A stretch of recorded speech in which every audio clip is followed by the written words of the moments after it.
Good morning, everyone. Welcome to Sports Shorts Daily. Ronnie Rants alongside TK, Tommy Chrysan. TK joining us over at Tremonti's Meat and Seafood in Baton Rouge, right over by Parkview Baptist off Jefferson Highway near Airline Highway. And I am at an undisclosed location presented by the Louisiana Sports Hall of Fame. Go to lasportshall.com. And, of course, we're presented by LeBear's Casino, the best place to watch any sports action in the Baton Rouge area. Got the sports book, got the grill for under 21 as well. Can bring the family out there on the under 21 side. It's an awesome place to be. Of course, March Madness right around the corner. I'll be here in a few weeks, and there's no better place to play hooky on a Thursday, Friday than LeBear's at the sports book. All right, TK, today. And speaking of the sports book, we'll be out there tomorrow morning for radio, 10 a.m. to 12 noon.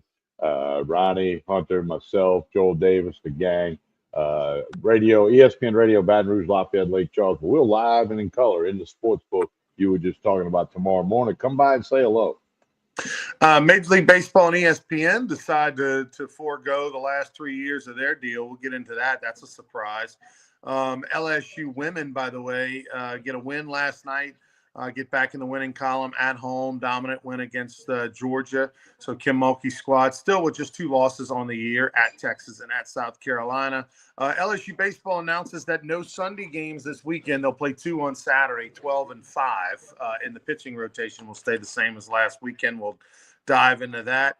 The Yankees are ending a rule that they've gone with forever. No facial hair. 1949. 1949 they instituted it. That's even before I was born, Ron.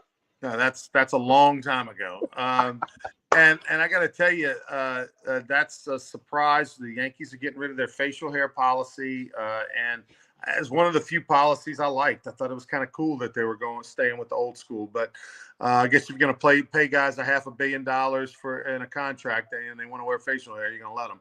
Doug Nussmeier, the father of LSU's quarterback, will be the offensive coordinator for the Saints. That's an interesting little wrinkle. And USA Canada got piqued Tommy Chrysan's interest last night in hockey. Boston had the finals. Canada won in overtime. TK will break that down and tell you his thoughts on it. But first, let's start with ABS.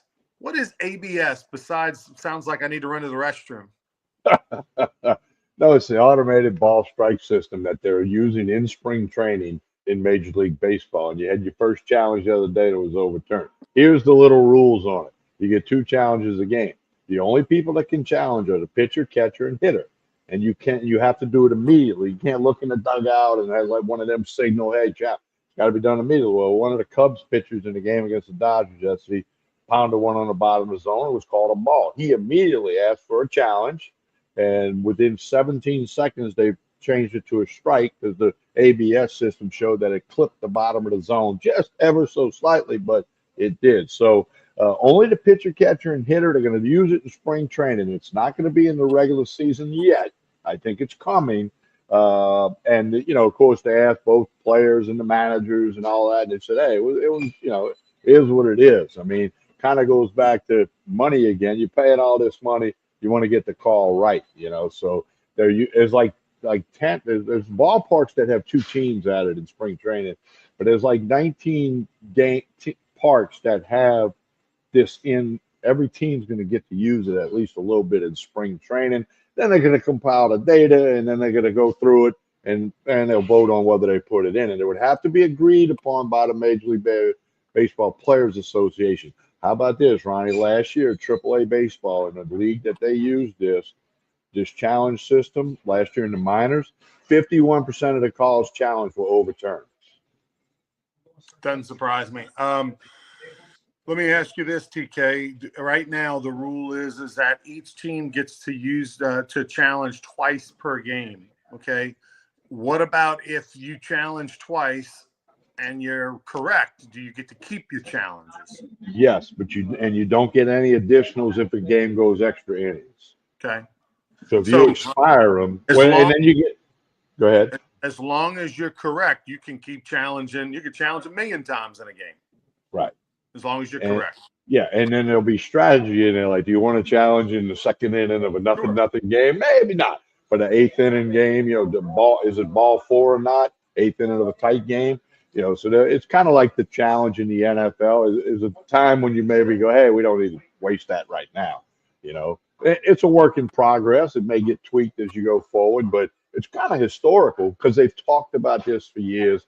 It's been in the minor leagues, and that was the testing ground. Now they're actually testing it at spring training, and they used it in the Dodger Cub game yesterday. Your Cubbies Hunter's Cubbies blew out the Dodgers. Well, the thing is that I think coaches when it gets to the major leagues, which I assume it'll be next year, the year after, then you'll have managers saying, "Hey, look, if you're going to challenge, you better be 100% right. You better be convinced that ball's a strike or that guy was, or something like that, right?" But I do like the idea that, hey, I challenge it. I'm correct. I get to keep my challenge. I get to keep going.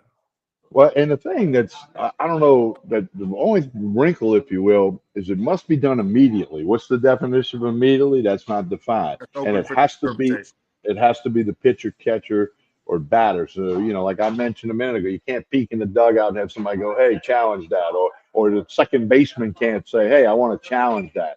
It's got to be an immediate reaction by the pitcher, catcher, or hitter. Yeah, and look, I mean, obviously the pitchers and the catchers. I mean, the catcher, number one, has the best view of it all, whether or not it's a strike or not. And no, I love the rule. I think eventually we'll grow to the point where those home plate umpires will keep their hands on their hips, and the computer will just do it automatically. They won't be signaling balls and strike. I do think they'll keep the umpires behind home plate, at least initially, because it's just such a fabric of the game. You're used to seeing a human being behind home plate and all that. Plus, it also is I guess, technically a fallback in case of a glitch or a power outage or something on computers. But the reality is that the computer is going to call balls and strikes better than a human being. Yeah. So you might as well. Eventually, I think it gets to that point.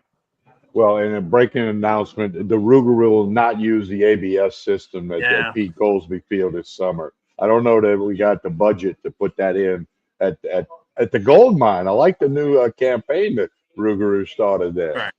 Hey, look, we're looking for sponsors out there. If you want to donate $100,000 for our ABS system, which is probably more than that, we'll definitely take some lookers.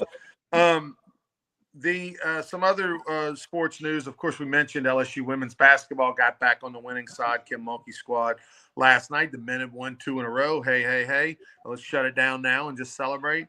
And like we mentioned the other day, reports have come out that Scott Woodward is in fact going to keep Coach McMahon, and that they're going to pour more money into NIL to give him that one last kind of hurrah chance to see if LSU men's basketball can get things turned around. I thought it was interesting, Tommy, when they played South Carolina at home the other night. South Carolina is ranked 16th in the SEC in payroll, according to sources for men's basketball. LSU ranked 15th according to in payroll, and South Carolina 15 beat 16, right? That's what's supposed to happen. And South Carolina had 8 players from the state of South Carolina, which is a telltale sign that they have no money. Because if you had NIL money, you wouldn't be so local heavy. You'd be going nationally. And here's the way it works. I explained this to some friends at lunch yesterday. If you have the highest NIL payroll, it doesn't guarantee that you're going to win. Okay, we know that from professional sports, and college is now professional. But if you have the 15th or 16th highest NIL, it's going to guarantee that you're going to be at the bottom or very close to the bottom. So that's how you can slice that up. LSU baseball, they're going to play a doubleheader. Boy, I tell you what, if you're an LSU baseball season ticket holder, Tommy, you better be on social media. You better be following, because, I mean, these things change like the stock market, as far as where games are, when they are, what time they play, what day they play.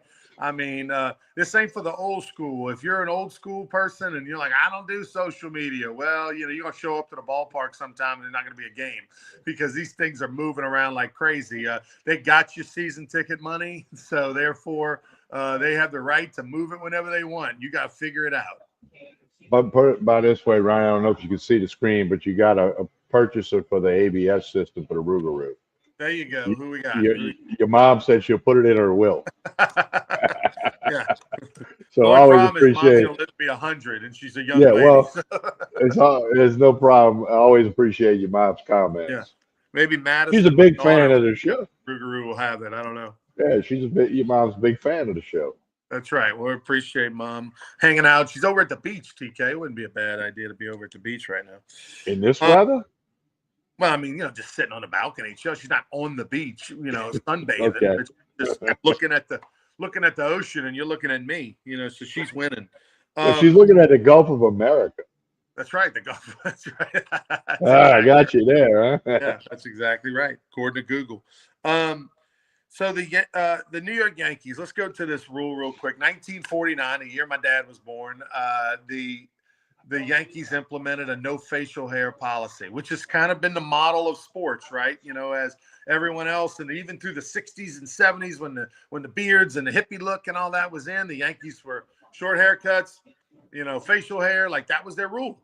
And when players signed with the Yankees, they had to cut their facial hair, get rid of their mustache, whatever it was. Like they knew that was the deal. And I love the fact that they just held on, tried and true through all the different styles and phases or whatever. The Yankees were the Yankees. And now, I don't know, maybe since the Dodgers are spending all the money and they've become the Yankees, now the Yankees feel like they got to become the Dodgers. I don't know what's going on. Well, the rule used to be you could have a mustache, but it couldn't go beyond the width of your mouth. Okay, you couldn't have Raleigh fingers, handlebars, or something like that, and it had to be groomed. And that was since 1949. And every now and then you'd see a player that got traded over there, and boom, you couldn't recognize them because they got rid of the facial hair. So now the rule says it was released by the owner that well groomed beard. Okay. So again, that's a little subjective. What is a well-groomed beard? So I'm sure they'll figure it all out, and good to see that it's kind of historic that the Yankees would make this change. Remember, Paul Maneri had that rule at LSU, no facial hair for a little bit. He changed it when he had the Jordan twins because he couldn't tell them apart, and he let one of them grow a little goatee, so he knew the difference. So it was a Bryce and Bo, right? So he knew the difference. So he changed the rule because of the Jordan twins, but he had that in effect earlier part of his days at LSU because he did it at Notre Dame. Bryson Bowe, by the way, working over at MMR with a couple of former Tiger players over there. Last night you got into hockey. Like I've never heard you be so excited about hockey before. Tell me about what happened. Well, I was reading all the stuff about the four nations face off. The National Hockey League took a break in their schedule, all the stars, and it was USA and Canada in the finals in Boston last night. And I was following the score. It was 1-0 Canada, then US went up 2-1, and Canada 2-2. I was like, I got to put this on. I watched the third period, which nobody scored. It was 2-2. We're going to the third period. And then it went to overtime. Canada wins on a goal about 3 minutes or so into the overtime period. Sudden death overtime. First one with a goal wins, and that is the NHL overtime rule. Ronnie, the athleticism of those guys flying around on skates on ice and the way they can control the puck and stop, go forward, go backward.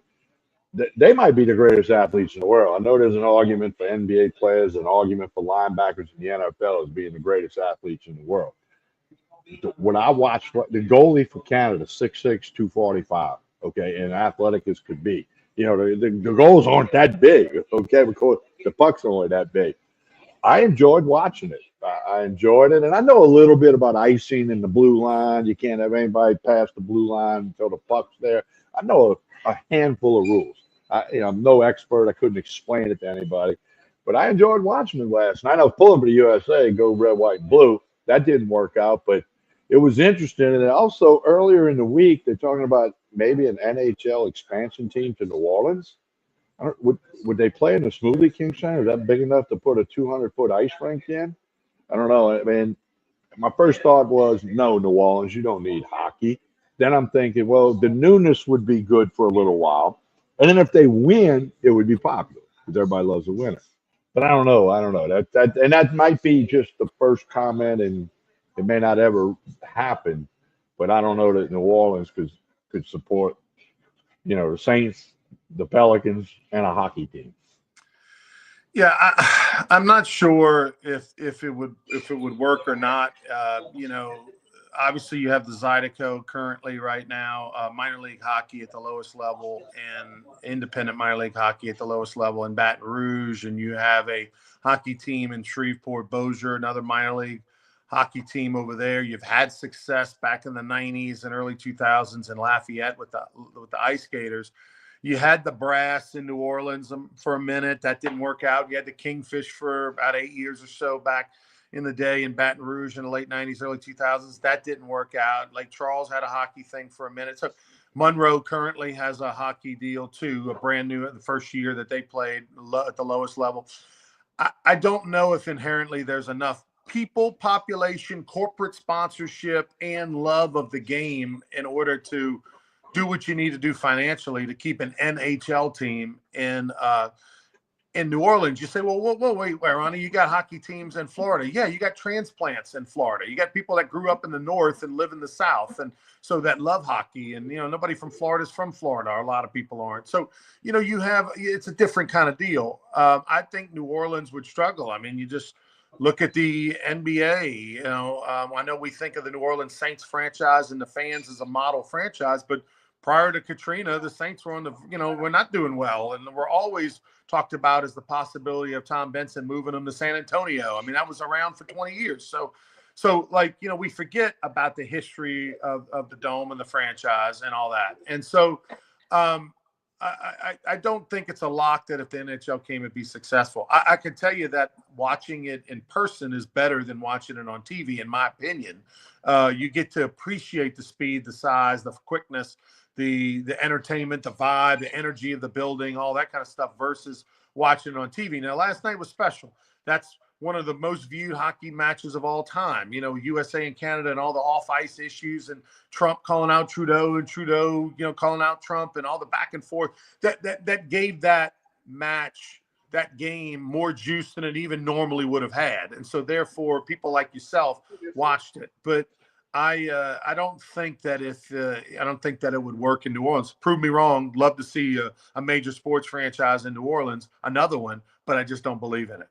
You hit the nail on the head. The corporate sponsorships, season ticket holders / would the money work? And then are guys going to want to? There's talk that people don't want to go play for the Pelicans because of New Orleans.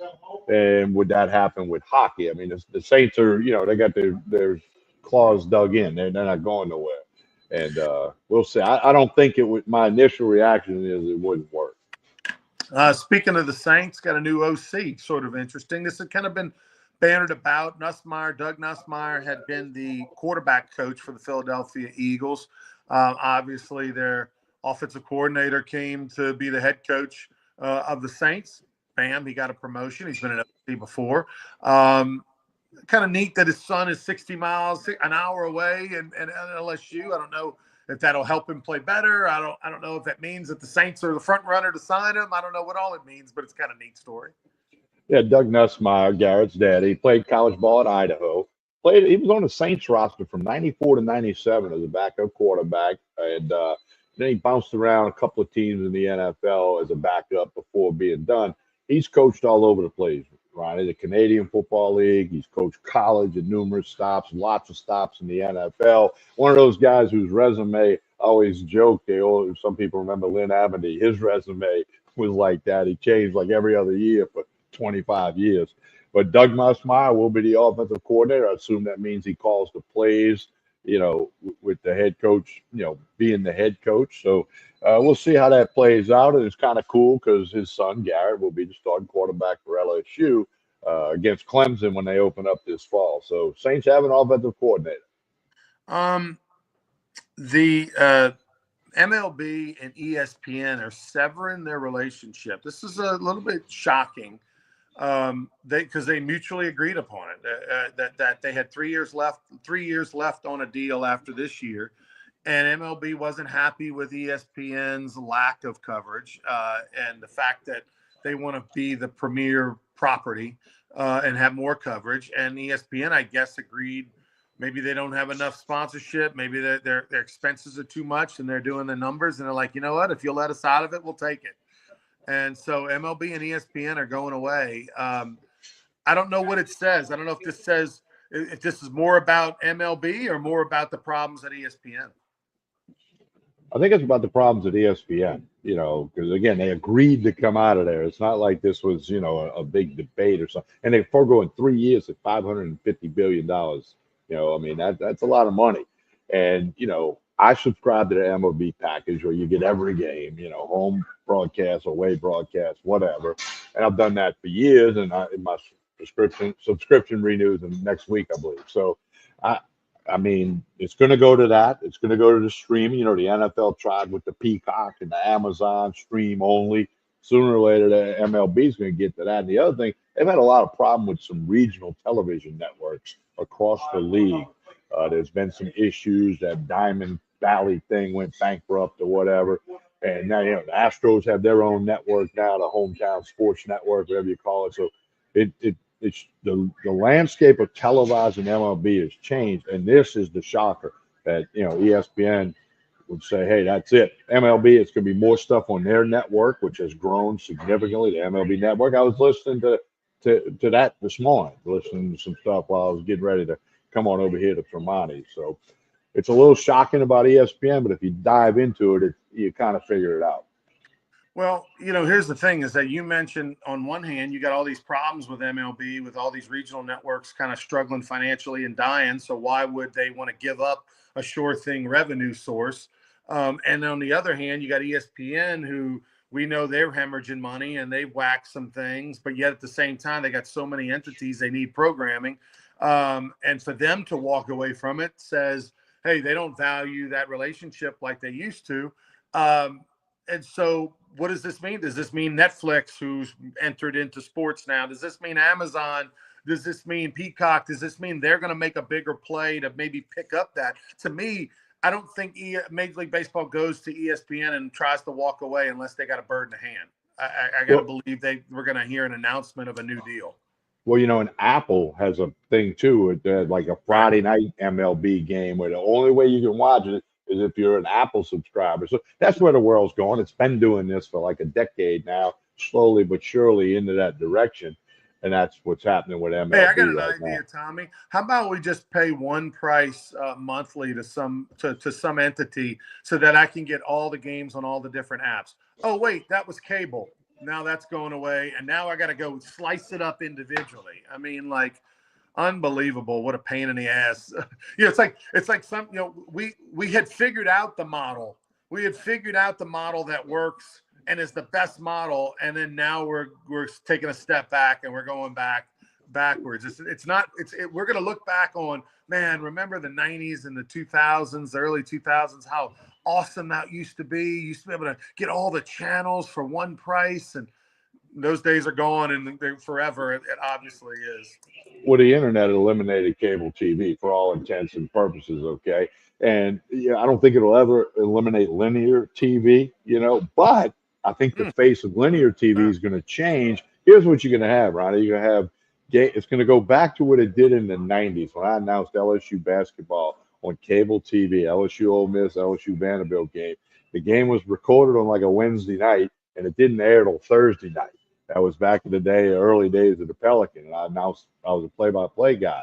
And I think you're going to see the linear networks are going to be rerun heaven, whether you want to watch, the Andy Griffith show or you want to watch the Saints versus the Falcons. It's going to be on linear TV like later down the road. But then are they able to get money to continue? I think the news world and sports reruns and television reruns will all migrate to linear TV. Yeah, I don't know that I know the solution of what the future is for linear, but I definitely think there isn't much of one. All right, TK, tell us about Tremonti's as we get out of here. Well, they got lunch today. They got a bowl crawfish ready at 3:00. Call and reserve them. They got everything you need for the weekend: the meat, the seafood, the wine, the liquor. They got it all. They can do the catering. Crawfish season's really starting to get a little bit better across the board, even with the cold weather. Mike and the staff do a super job here. A lot of catering orders this week. But come on by, get some ribeye rolls or some shrimp rolls. They got a big special on bacon. That might get you through the door. A lot of good stuff here at Tremonti's Meat and Seafood, boiled crawfish, live crawfish, barbecue ribs for lunch tomorrow. They got it all here at Tremonti's Meat and Seafood. We're happy to be out here a couple times a week, and if you hadn't stopped by, you need to do it. All right, for Tommy Chrisan, I'm Ronnie Rance. Thanks for watching Sports Shorts Daily. Please like and share this video, and we'll see you tomorrow morning, or tune in to us 10 to noon. We'll be on ESPN Radio in Lake Charles, Lafayette, and Baton Rouge. We hope to see you then. Have a great one, everybody.